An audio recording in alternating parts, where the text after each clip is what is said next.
fact, okay? The unborn is an independent human being. Science proves it. But people don't care. That's not the point. I want to be able to do what I want to be able to do, and who cares what the facts are? Okay.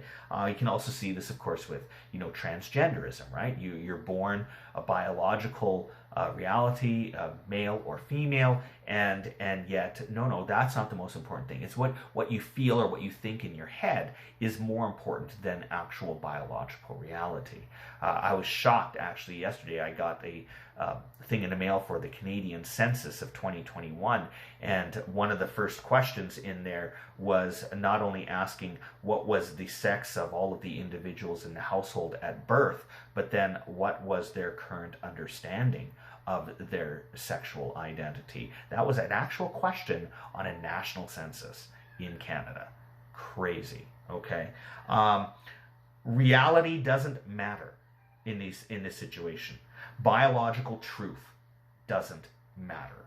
It's the ideology behind it. It's the goal that is paramount. So consider the origin of the term politically correct, right? We've all heard that term before. Political correctness came into use among communists in the 1930s as a semi-humorous reminder that the party's interest is to be treated as a reality that ranks above reality itself, writes Angela Codevilla, Professor Emeritus of International Relations at Boston University. The semi-humorous reminder went something like this. Okay, comrade, your statement is factually incorrect. Okay, so what you just said, factually incorrect. Okay? Yes, it is. But it is politically correct. Okay. The anecdote was a vital reminder in Stalin's empire. Remember, Joseph Stalin was the leader of communist Russia for many, many years, post-World War II. Okay. Stray from the party's official position, and it could mean death, right? The party line was the line. That's what you had to hold to no matter what. Doesn't matter what the facts are. Who cares about the facts? The party line is what matters most. So whether or not something was true mattered less than whether or not it advanced the party's interest. That's where this term politically correct comes from. Isn't that interesting? And we've been using that term for decades now in North America, in the Western Hemisphere, without even really realizing the origins of it and the implications of what that might mean. So political correctness is simply a system that punishes those who speak the truth if the truth doesn't coincide with a certain desired reality. Okay? So it depends on what the desired reality is for the powers that be, as it were. Political correctness derives from Marxism. Marx desired a utopia of equals, no matter the cost, even at the cost of the truth. Again, he didn't care about the truth. In his own writings, he didn't care about the truth. So he advocated that as a necessary way of bringing about a utopia. You just ignore the truth, the actual facts, and you just push this certain narrative, this ideology that is behind everything until it is accepted as truth. Okay, even if it isn't. So that's kind of frustrating and frightening. To put it another way, if something is politically correct, it is factually incorrect. That is often the case. Okay, so it might be politically correct, but it's actually factually incorrect. What are the consequences of sacrificing the truth for an agenda? Well, first of all, we have to recognize that when you sacrifice the truth for the pushing of a certain agenda or goal, automatically morals and ethics go out the window, right? I mean, that's it, they're gone, okay? The ends justify the means. They go to any lengths to achieve the desired goals of the party or the system leaders, okay? It doesn't matter what you have to do, just get it done. Push the narrative, push it, and drown out the voices that are dissenting. And sometimes that takes even can lead to violence, drowning out those dissenting voices, just so you can get your position pushed through all the more, and adopted and accepted by most people in society. Does political correctness exist today?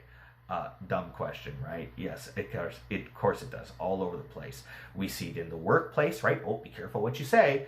We see it in social media, especially. Oh boy, you got to watch yourself very carefully on social media.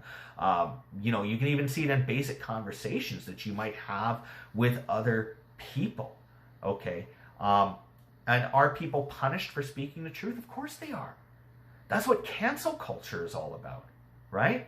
Somebody who speaks up and says something, they're punished. They can lose their job. They can suffer public shaming, even violence and destruction. People's businesses, homes being destroyed. Their physical lives may be threatened at times for simply speaking the truth. Okay, this is very, very frightening, but it does happen. And then, of course, that leads people to, you know, keep their mouth shut, not say anything, don't rock the boat, don't make waves, because you don't want to be punished for speaking the truth. Sadly, we're kind of entering into a phase of being here in the Western world where it's like the emperor's new clothes, right? Remember that story, how the emperor had these new clothes made by this most fantastic tailor, but there weren't any clothes. He was actually naked, and he was parading all around and saying, oh, look at my new clothes, oh, they're so wonderful. And because everybody wanted to be on his good side, all the nobles, all the advisors, all the friends were all saying, oh yeah, oh, it's amazing, you look just fantastic, what an amazing set of clothes that you're wearing. And then finally some kid says, well, he's just naked, what are you talking about? He noticed it, right? So we need to be bold like that child in that story and still speak the truth in love. Absolutely, we don't need to be overly harsh or mean or nasty or critical, especially certain issues and topics. People are genuinely struggling and wrestling with things. We need to be kind. We need to be loving. We need to be Christians, okay? But we still need to speak the truth in love, no matter what, okay?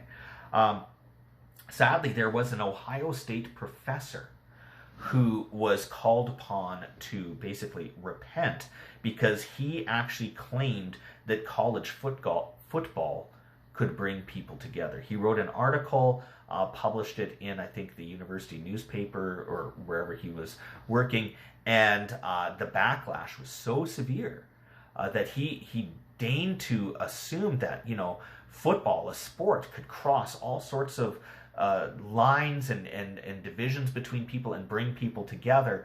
And he was called out as a racist, of course, and all sorts of things. And he publicly had to repent and write this big, huge, long letter of apology. He then also had to take, new training, sensitivity training, brainwashing, we could call it, to unlearn the facts and the truth of the matter. But, you know, isn't this indicative of cultural Marxism, right? He was trying to find something that would unify people and bring people together, particularly during COVID, during a difficult time when people are isolated and feeling alone. He's like, well, if we brought back college football, people could be united and feel better about themselves in that way. But remember, that's not the goal of cultural Marxism. The goal is not to bring people together. The goal is not to be united. It is rather to divide people, to separate people. So of course there's going to be a huge backlash about that sort of thing. It's just tragic, really, when you think about it. So behind this all, of course, we see the ethic of the ends justify the means. Is that a biblical teaching? Oh, by no means. It is not. The ends do not justify the means. The means are just as important. We could advance medical research into human disease and illness very rapidly, probably, if we just simply started using, you know, say, prisoners in the penitentiary system, just started using them as guinea pigs for medical experimentation. And we could advance medical knowledge very quickly in all sorts of issues. But that would be wrong, right? That would be sinful. That the ends don't justify the means. We need to keep those things in mind. Jesus often said, I tell you the truth, right? Remember that? Jesus was always saying that, I tell you the truth. Is it loving to tell the truth? Yes, actually it is. It is loving to tell the truth. Are love and truth enemies? By no means. By no means. Often it is the most loving thing to tell somebody the truth, even when it's hard, even when it's difficult, even when they don't want to hear it, and you know they're going to react badly against it. Yet it is the most loving thing in the world to speak the truth in love to our neighbor. What are we commanded to practice in the Christian church? It is speaking the truth and love. For truth and love are incarnate in Jesus Christ, right? Think of John 14:6. Jesus said, I am the way, the truth, and the life. No one comes to the Father except through me. And that's what Ephesians 4:15 is all about, teaching us that we are to speak the truth in the love to our neighbor. Okay. Let's see. We have a few minutes here. I'm going to try to run through this next section, which is part 6. And this is the part about fixing Marx. This is about Antonio Gramsci, who lived from 1891 to 1937. And he attempted to fix Marxist ideology to a certain extent in an interesting way, which has had a lasting impact on us today. So, born in Sardinia in 1891 to a working class family, Antonio Gramsci became politically aware in his teens. Gramsci gave himself fully to political activism and quickly rose to prominence in the Italian Communist Party. Although Gramsci had at one time worked closely with Benito Mussolini, once the fascist regime came to power in 1922, Gramsci came to be regarded as a serious threat to national stability, because of course fascism and communism don't really mix too well. He was eventually arrested in 1926 and charged with attempting to undermine the Italian state, which was a fascist state at the time. While in prison, Gramsci turned his mind to the question that haunted classical Marxism. Why hadn't Marx's predictions worked out in practice? Why hadn't there been these mass revolutions all over the world? It just wasn't happening. The answer, Gramsci believed, lay in the persistence of capitalist ideas embedded in the institutions of civil society, the family, the church, the educational system, all the consensus-creating elements of society that are independent of political society, like the police or the army or the legal system. Gramsci can rightly be called the father of cultural Marxism. Okay, so in other words, what Gramsci was teaching was that family, the church, schools, and other shared institutions held society together rather than tear it apart, which is what was needed for revolution to actually occur in order to bring about utopia, where all would be equal, right?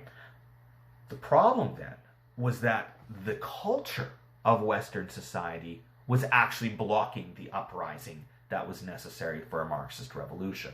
Okay, the cultural Western society, which held certain things like family, church, education, which encouraged togetherness and unity and bringing people together, those things were the problem, which were limiting a Marxist revolution. So, in order to overthrow capitalism, you then must first overthrow the culture.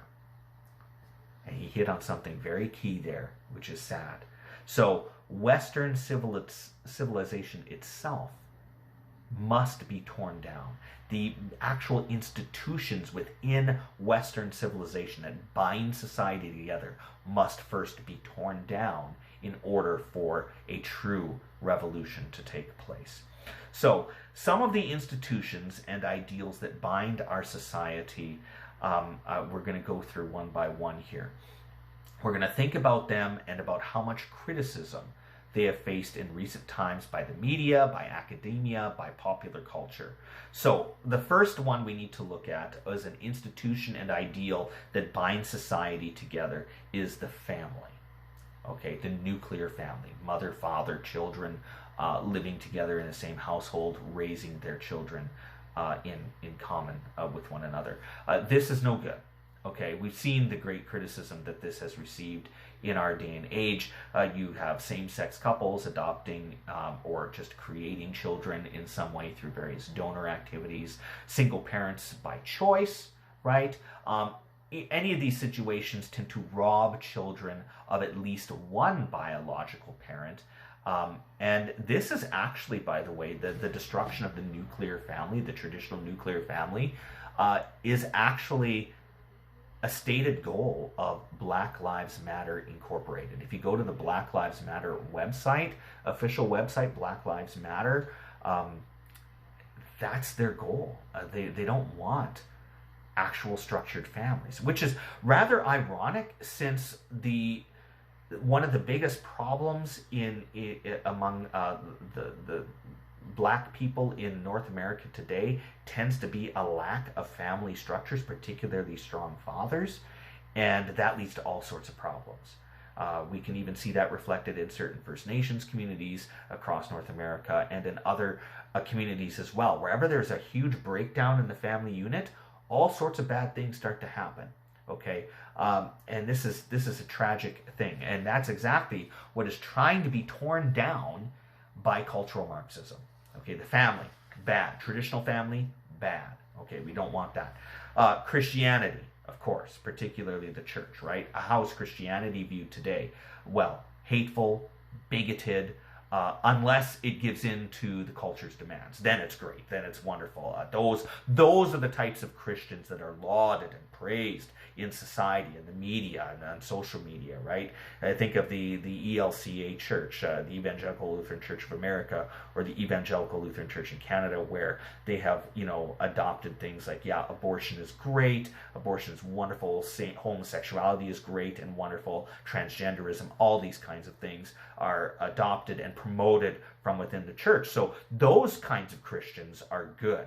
But the Christians who actually stand for biblical truth, like confessional Lutheran churches, or Roman Catholicism, Orthodox, all sorts of different Christian denominations that still want to hold on to what the Bible teaches, those are the bad Christians. Those are the crazy Christians, right? Those evangelical wingnuts. Those are the ones that we don't want in our society. And so they are labeled as hateful and bigoted just simply because they want to hold to what biblical truth teaches.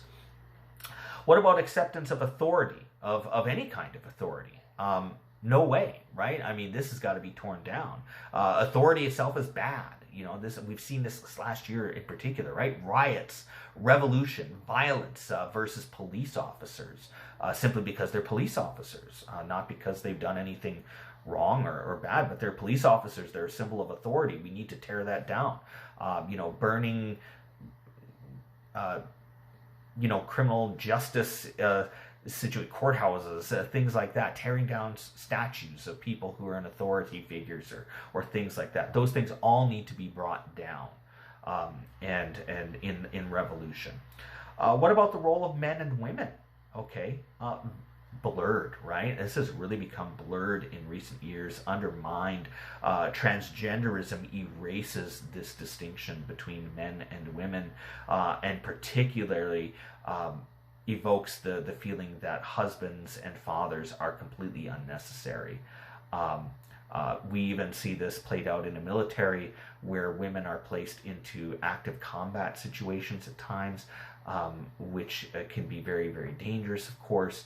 And all these kinds of situations, which has blurred the distinctions between men and women and the roles that men and women have to play in society. It doesn't mean that men and women are to be treated differently under the law or anything like that, but rather we simply recognize biological reality and biological truth.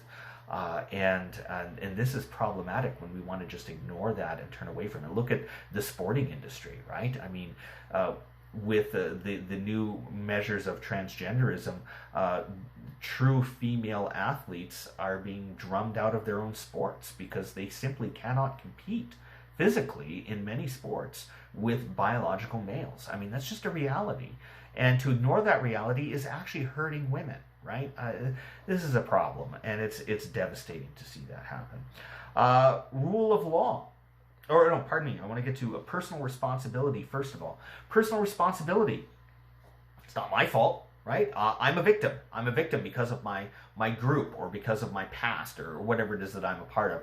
I'm a victim, so you can't hold me personally responsible for my actions. And of course, that can just lead to chaos and the breakdown of society, as we've seen.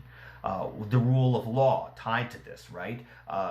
There are many who advocate that the current laws, the system that we have are unfair. They're unequal. They're not social justice. And so we need to take the blinders off of justice and look at everybody and see them in their group or their particular situation. Instead of judging them by their actions, we need to judge them by who they are. You know, if they're transgender or gay or black or white or whatever, that's how you judge them. Don't judge their actions. Judge them by who they are rather than by what they have done. And of course, that completely diminishes and undermines the whole concept of the rule of law, and is very dangerous for society to go in that way.